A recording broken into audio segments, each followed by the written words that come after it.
Welcome to the Learning Pines YouTube. We hope this video helps. You'll begin by powering your devices. Make sure the controller has charge or fresh AA batteries and the Xbox One is on and signed in.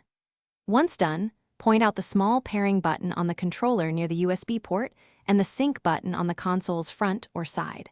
This gets both devices ready to discover each other.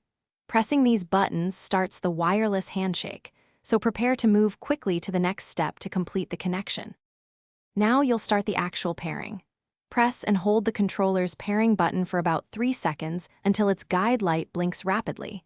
This places it in discovery mode. Immediately, press the Xbox console's sync button. You have roughly 20 seconds, and watch for the console's light to flash indicating it's searching.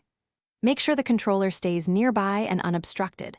When both lights become steady, that means they've completed the handshake and are linked for gameplay. Finish by confirming the controller's guide button shows a steady light and it responds to inputs. A short vibration or menu navigation proves the link.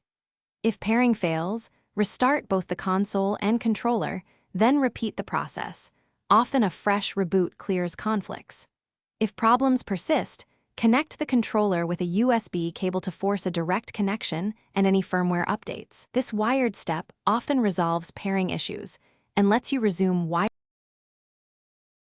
Thanks for watching. Consider subscribing if we helped you.